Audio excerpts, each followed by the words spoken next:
저희들 오늘 마가복음 4장 1절에서 20절 본문 가지고 귀 있는 자는 들으라 는 제목으로 함께 말씀 나누도록 하겠습니다. 제가 오늘 주일 본 예배 때는 보통은 구약 말씀을 많이 전합니다. 그래서 제가 이렇게 균형을 맞추기 위해서 주일 때 구약 설교를 하면 오후나 수요일이나 이렇게 목요일에 금요 예배 때는 신약 설교를 많이 전하는데 주일 본 예배 때만 혹시 오시는 성도님들께서는 우리 목사님 맨날 구약 설교만 한다 이런 생각을 하실 것 같아서 오늘 제가 한번 오후 예배 설교를 본 예배로 가져왔습니다. 저희들 오후 예배 때 보통 마가복음의 지금 말씀을 통해 예수님의 공생의 사역들을 살펴보고 있습니다. 먼저 오늘 말씀의 9절의 말미를 보면 예수님께서 귀 있는 자는 들으라 라는 말씀으로 마치고 계십니다. 여러분 사실 아직 복음을 듣지 못한 어떤 나라들도 있죠. 그런 곳이라면 모를까 우리나라의 경우에는 예수님이란 이름을 못 들어봤다거나 교회에 대해서 모르고 아니면 밤하늘의 십자가를 난 단 한 번도 본 적이 없다 라고 말하면서 예수님을 모른다고 하기엔 기독교가 너무도 좋은 쪽으로 또는 나쁜 쪽으로 잘 알려져 있습니다. 제가 말하고자 하는 것은 무엇인가 하면 지금 예수님 앞에 있는 무리들 또 지금의 저희들을 포함해서 우리들은 모두가 동일한 성경, 동일한 말씀, 동일한 예수 그리스도를 듣고 믿고 살아가고 있다는 것입니다. 그런데 오늘의 본문에서처럼 너무나 신기하게도 그 동일한 말씀을 들었다고 해서 그것을 다 똑같이 받아들이는 것은 아니라는 사실입니다. 그래서 예수님께서는 지금 귀 있는 자는 들으라 라고 말씀하십니다. 여러분 항상 말씀드리듯이 성경에서 말하는 듣다와 순종하다는 같은 단어입니다. 그러니까 만약 우리가 주님의 말씀을 귀로만 듣고 순종하지 않으면 그래서 우리의 삶의 그 행실에 변화가 없고 정말 주님이 그리고 우리의 이웃들이 우리를 봤을 때 그 삶의 모습들이 달라지지 않는다면 주님의 기준으로 봤을 때 우리들은 그 말씀을 듣지 않은 것입니다. 그러니까 오늘도 우리가 예수님의 말씀을 들을 때 나는 정말 이 주님의 말씀을 주님의 기준에 맞게 올바르게 듣고 있는가를 함께 생각해 봤으면 좋겠습니다. 오늘 말씀 14절을 보면 뿌리는 자는 말씀을 뿌리는 것이라 라고 말씀해 주십니다. 여러분 오늘 본문에선 농부가 씨를 뿌립니다. 그리고 그 씨가 뿌려지는 밭의 상태에 따라서 그 결과가 달라지고 있습니다. 그런데 저희들이 이곳에서 한 가지 주의해야 할 게 있습니다. 성경에 많은 비유들이 나옵니다. 그래서 우리가 그 비유들을 해석할 때 문맥을 유심히 살펴야 합니다. 만약 어떤 하나의 정보를 가지고 다른 모든 비유들에 다 똑같이 적용하면서 그 단어 하나만 고집하면 엉뚱한 해석이 나오기 때문입니다. 예를 들어서 오늘 비유에서 씨를 말씀이라 하고 있습니다. 이러한 연유로 저희가 다른 모든 성경에 나오는 씨라는 단어를 모조리 다 찾아가지고 그걸 다 말씀으로 해석하면 안 된다는 것이죠.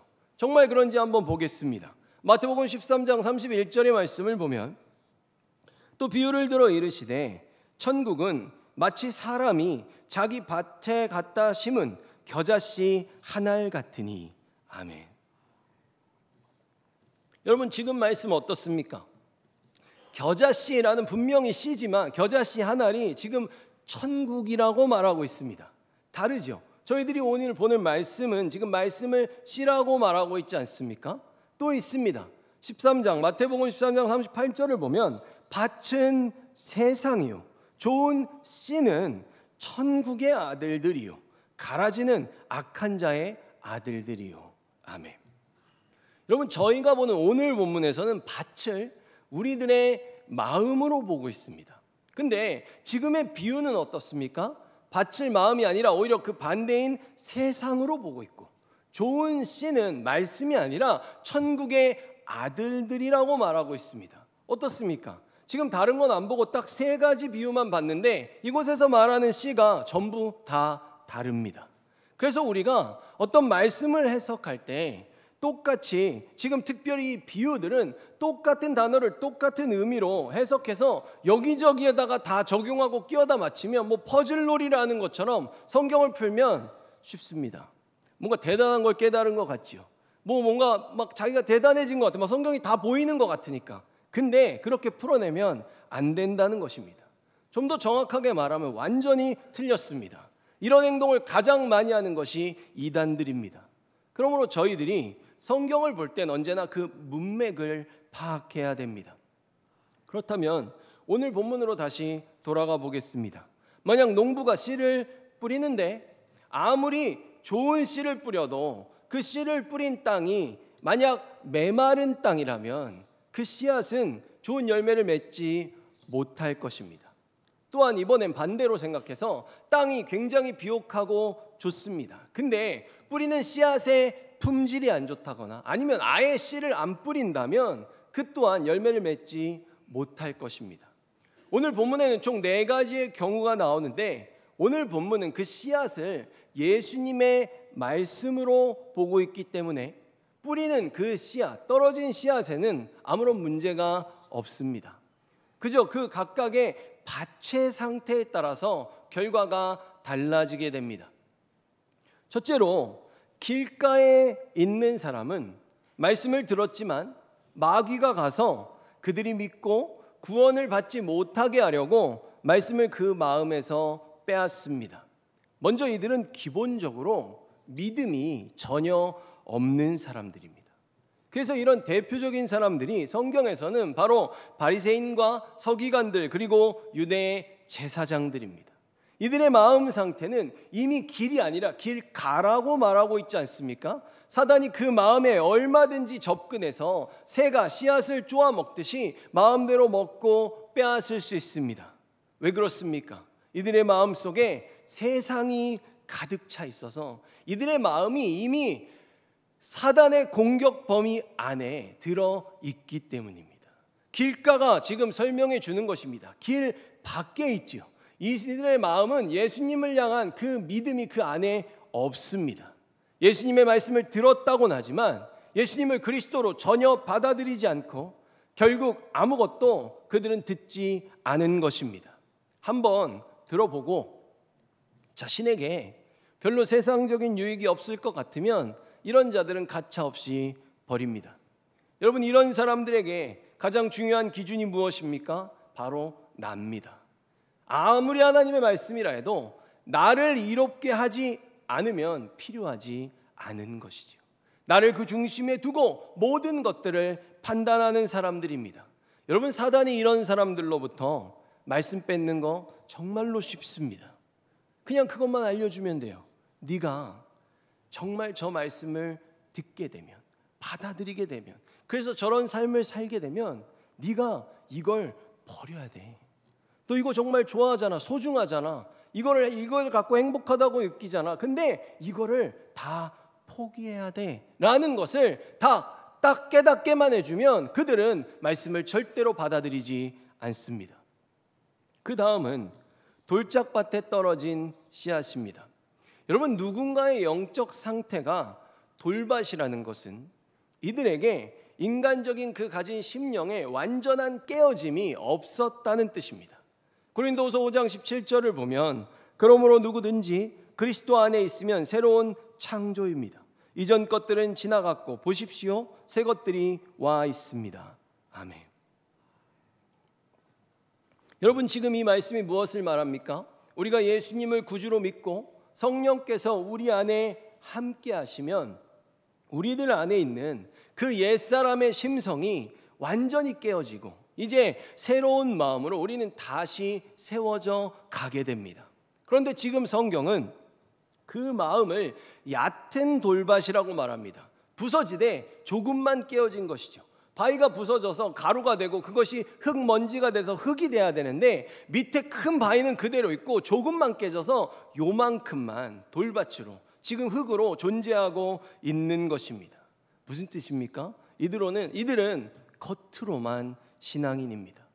그래서 마가복음 2장 22절을 보면 새 포도주를 낡은 가죽 부대에 넣는 자가 없나니 만일 그렇게 하면 새 포도주가 부대를 터뜨려 포도주와 부대를 버리게 되리라. 오직 새 포도주는 새 부대에 넣느니라 하시니라. 아멘. 여러분, 새 포도주는 새 가죽 부대에 담아야 오랫동안 보존할 수 있습니다. 지금 첫 번째 길가에 있는 사람은 예수님의 말씀을 들었지만 아무런 도움이 안 되는 것이 바로 판단되니까 그냥 버리고 떠나는 사람들입니다. 그러나 이 돌밭에 있는 경우의 사람들은 말씀을 받았고 구원도 받고 싶습니다. 하지만 가장 적극적으로 죄된 삶의 모든 습관들을 포기하진 않습니다. 여러분, 우리가 주님의 말씀을 받게 되면요, 그 내용들을 들어보면 하나같이 새로운 삶을 살아야 되고 새로운 삶을 살아가는 방식들에 대한 그런 말씀들 뿐입니다. 그래서 그것을 정말 그대로 가져와서 적용해서 살아가려고 하면 기존에 살아가던 방식들 다 버려야 됩니다. 마치 예수님을 만났을 때 삭개오가 새로운 삶을 살았던 것처럼 말입니다. 그런데 끝까지 옛사람의 그 습관들을 내가 내려놓지 않으려고 계속 붙들며 살게 되면 어떻게 됩니까? 지금 뭐라고 말합니까? 그 부대가 터져버립니다. 왜냐하면 새 포도주를 그 옛 부대 안에 넣는 순간부터 새 포도주는 엄청난 발효를 시작하기 때문입니다. 그래서 헌 가죽 부대는 그 굉장한 화학 작용들을, 그 삶의 변화에 대한 끊임없는 말씀의 요구들을 결국 다 받아내지 못하는 것입니다. 여러분, 신앙에는 양다리가 없습니다. 양다리 신앙은 결국 이렇게 가죽 부대가 터질 때, 받아낸 모든 것들을 다 쏟아내는 그때를 언젠가는 만나게 됩니다. 물론 이 또한 올바른 신앙을 가진 사람은 이 또한 하나님이 주시는 기회로 받을 수 있습니다.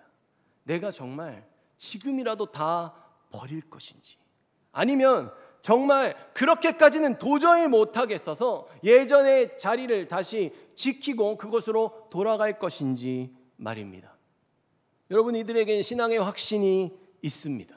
그러나 그럼에도 불구하고 여전히 주님을 위해 내 삶 전체를 다 버리고 다 희생해야 한다는 그 결단은 내리지 못합니다. 솔직히 말해서 별로 그렇게 하고 싶지 않습니다. 천국엔 가고 싶은데 그렇다 해서 다 버릴 수는 없는 양다리 신앙입니다. 제가 예전에 친구들에게 전도할 때 보면 친구들이 이해를 해요. 그래, 네가 지금 전하는 그 예수님, 그분 믿으면 천국 간다는 말이잖아. 근데 내가 다 이해됐는데 내가 지금부터 예수님 믿으면 내 남은 평생의 주말을 교회에 다 바쳐야 되잖아. 그러니까 내가 조금 더 고민해보고 올게 라고 말하고는 오지 않습니다. 만약 이 친구가 정말 듣고 처음부터 아예 발걸음을 하지 않는다면, 아예 오지도 않는다면 이들은 길가에 뿌린 씨와 같습니다.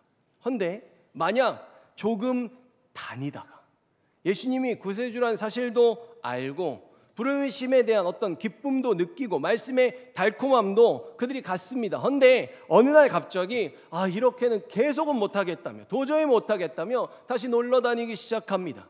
돌이 깨지되 전부 다 깨져서 전부 다 흙이 돼야 되는데 조금만 깨져서 이 얕은 돌밭에 흙이 깊지 않으니 결국 싹이 말라버리고 맙니다.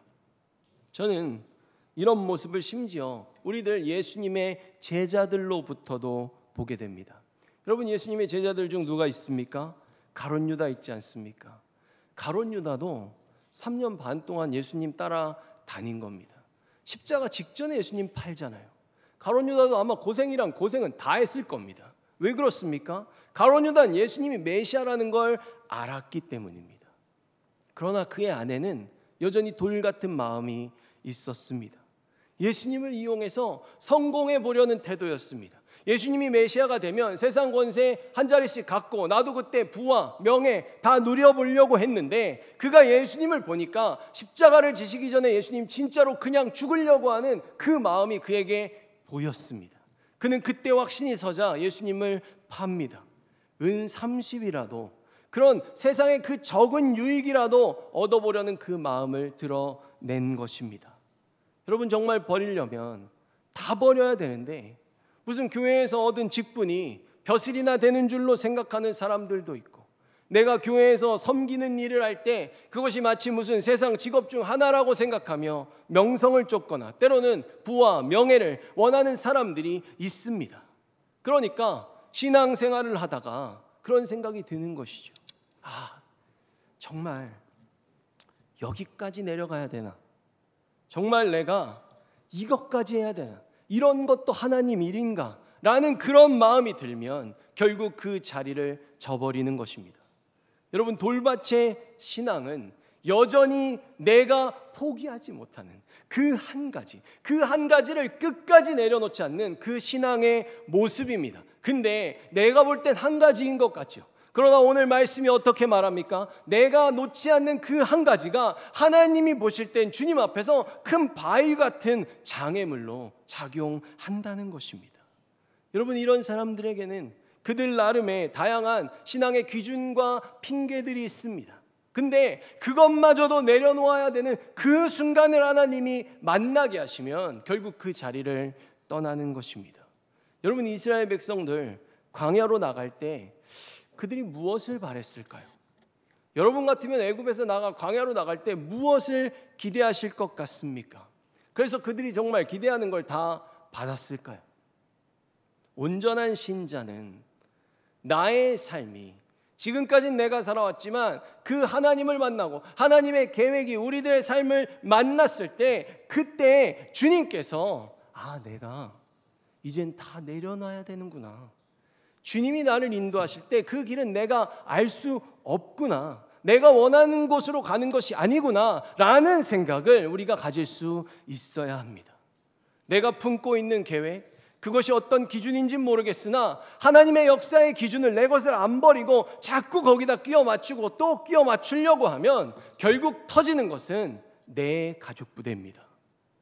사실 신앙인인 것 같지만 엄밀히 말해서 절대로 양보하지 않는 이 한 가지를 가지고 있는 사람은 주님이 보실 땐 덜 깨어진 영혼입니다. 여러분, 우리들 하나님 믿으면서 누구나 이렇게 기도할 수 있어요.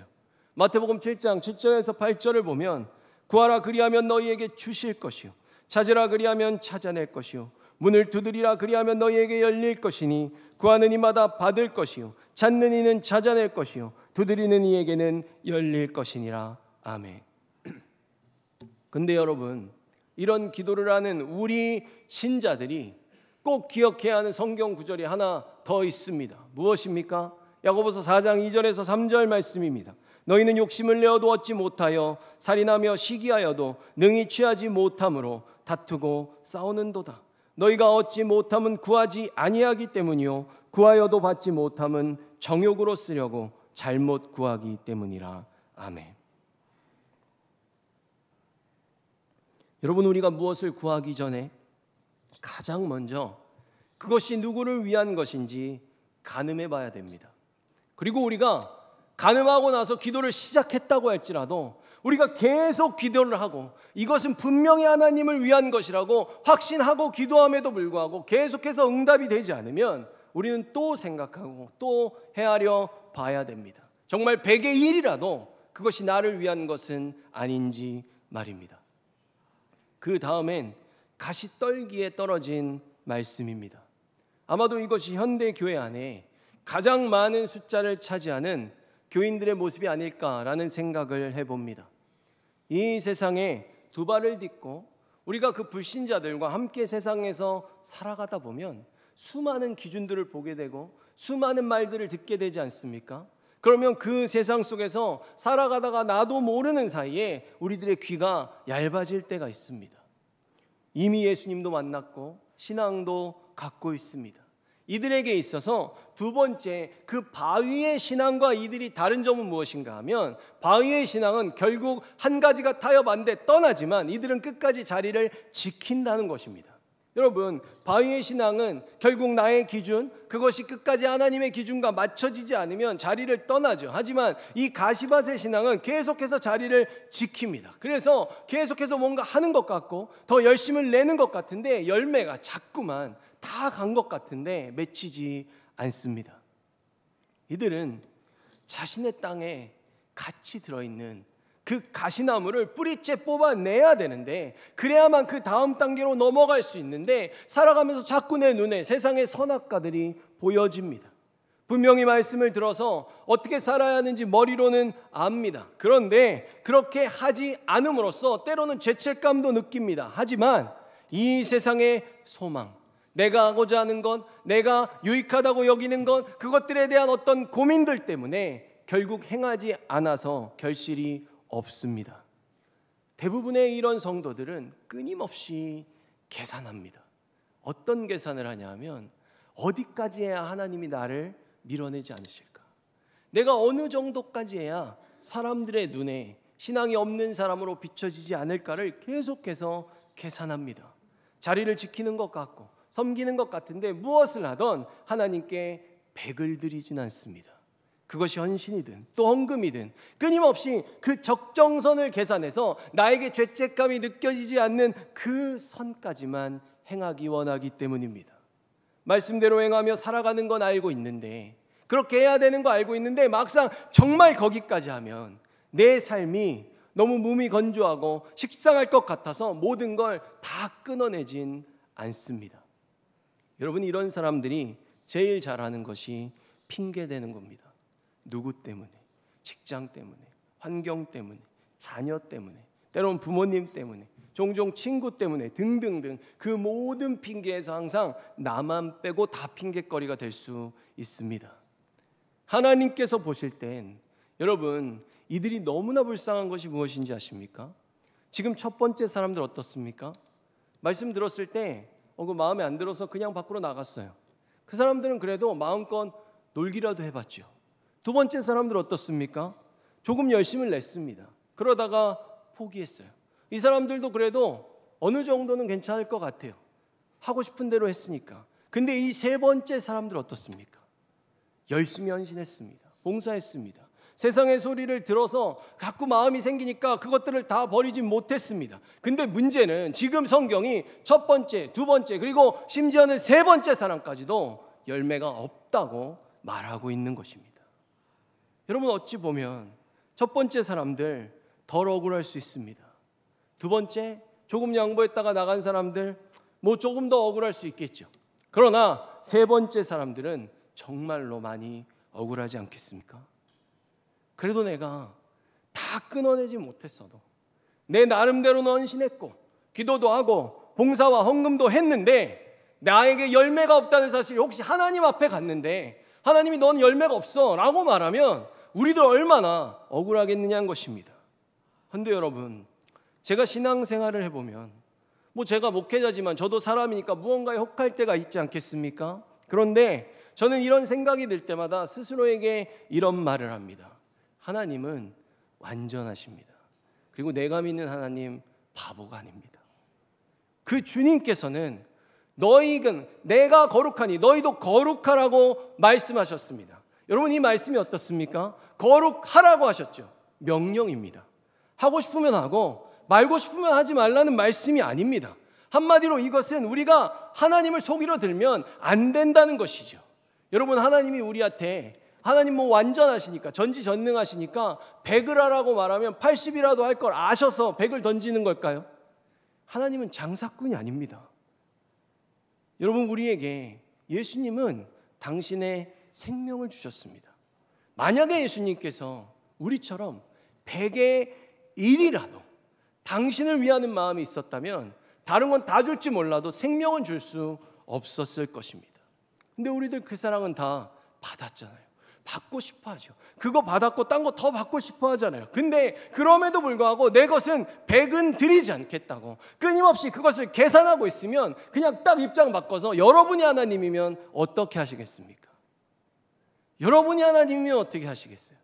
그냥 내 기준으로, 내 판단으로 우리들의 삶, 우리들의 생각을 한번 하나님과 입장 바꿔놓고 생각해 보길 원합니다. 여러분, 하나님은 우리의 중심을 보십니다. 지금 주님이 보시는 우리의 중심은 어떻습니까? 오늘 하나님께서 인정하시는 이 네 번째 경우의 사람들, 그들도 분명히 첫 번째, 두 번째, 세 번째 사람들이 가진 세상의 소망들, 바램들, 정욕들, 인간적인 억울함들 다 똑같이 느낍니다. 근데 이들에겐 분명한 차이점이 있습니다. 무엇입니까? 아무리 힘들고 아무리 상황이 허락이 안 되고 아무리 고되더라도 결국에는 하나님의 입장을 먼저 고려해서 판단하고 행동하는 것입니다. 여러분, 이렇게 살면 어떻게 될까요? 힘듭니다. 아파요. 그리고 욕도 많이 받고 억울한 일들도 많이 겪습니다. 내가 원하는 대로 사는 것이, 세상 사람들이 살라고 하는 대로 사는 것이 아니기 때문입니다. 근데 이렇게 살다 보면 우리에게도 내성이 생깁니다. 할 수 없을 줄 알았는데 해보니까 된다는 걸 알게 됩니다. 그리고 그 전에는 몰랐는데 해보니까 그 안에 내가 전혀 예상하지 못했던 굉장히 큰 기쁨이 있다는 것을 알게 됩니다. 그래서 자꾸만 하나님의 뜻대로, 하나님 위주로 살아가게 되는 것입니다. 여러분, 해야지 라고 생각을 하는 사람하고 진짜 힘들어도 해내는 사람은 완전히 다른 사람입니다. 십자가에서 죽으신 그 은혜가 너무도 크고 놀라워서 또 너무 감사하고 오히려 내가 죄송해서 도저히 아버지의 뜻을 버리고 내 뜻대로는 살아갈 수가 없는 이 마음을 가지고 그곳에 가장 큰 가치를 두고 그것이 우리가 예수 그리스도의 그 사랑을 볼 수 있게 우리들은 오늘도 또 인내하면서 그 길을 걸어가는 것입니다. 여러분, 단단한 바위 같은 심령에 떨어진 씨앗은 그 땅이 얕으니까 습기가 많이 없잖아요. 물을 많이 가질 수 없어요. 그러니까 금방 말라버릴 수밖에 없습니다. 씨앗이 뿌리를 내릴 만한 그 땅이 있어야 되고 그곳에서 공급되는 넘쳐나는 그 성령의 생수가 있어야 되는데 없기에 말라 죽는 것입니다. 가시떨기 속에 떨어진 씨앗들, 세상의 근심과 나의 욕심들, 그 정욕들, 그것들이 우리들 안에 계속해서 세상에서 들어올 때 어떻게 해야 될까요? 들어올 때마다 우리는 나 자신을 말씀의 거울에 비추고 돌아보며 내가 돌이키고 또 회개하면서 그것을 뿌리째 계속해서 뽑아내며 살아가야 합니다. 그렇지 않으면 온전한 열매를 맺지 못하는 것입니다. 그러니까 우리들이 분명히 이 마음의 중심에 무엇이 들어있는지, 왜 내가 이토록 열심을 내고 또 내는데도 나한테는 열매가 잘 안 맺히는지를 냉정하게 객관적으로 하나님의 입장에서 생각해 볼 수 있어야 할 것입니다. 여러분, 우리의 돌박 같은 심령은 부셔야 됩니다. 또 나를 위한 정욕의 가시들은 뿌리째 뽑아내야 됩니다. 그래야 진리의 말씀이 깊은 뿌리를 내어서 풍성한 열매를 맺을 수 있기 때문입니다. 요한계시록 3장 20절에서 22절의 말씀을 보면 보아라, 아내가 문 앞에 서서 이렇게 두드리고 있다. 만일 누구든지 내 음성을 듣고 문을 열면 내가 그에게로 들어가 그와 함께 먹고 그도 나와 함께 먹을 것이다. 내가 승리한 후 내 아버지의 보좌 곁에 앉은 것처럼 승리하는 자는 내 보좌 곁에 앉게 될 것이다. 귀 있는 자는 성령께서 교회에 하시는 말씀을 잘 들어라. 아멘. 여러분, 이 말씀 받는 사람들 예수님 모르는 사람들 아닙니다. 이 말씀 받는 사람들 당시의 교회였습니다. 이미 예수님을 아는 사람들이에요. 근데 주님이 보실 때 이들의 모습이 이랬다는 것이죠. 내가 끝까지 마음의 문을 열지 않으면, 예수님의 부르심도 있었고 내가 믿음도 있었습니다. 근데 그럼에도 불구하고 내가 끝까지 문을 열지 않으면, 끝까지 양보하지 않는 그 한 가지를 내가 포기하지 않으면 주님께서도 우리들에게 끝까지 주실 수 없는 열매들이 있다는 것입니다. 여러분, 잊지 마시기 바랍니다. 하나님은 바보도 아니고 장사꾼도 아닙니다. 그분은 신이시고 전능자이시고 우리의 창조주이시고 그분이 나의 주인입니다. 그러니 언제나 내 것을 다 내어놓는 그 좋은 땅이 되셔서 진리의 말씀을 주님께서 허락하실 때, 성령께서 우리에게 그 말씀을 듣게 하실 때 받은 대로 지키기 위해서 인내하며 끝까지 충성하는 저희들, 그래서 그 생명의 풍성한 열매를 우리도 30배, 60배, 100배로 맺을 수 있기를 예수 그리스도의 이름으로 축원합니다.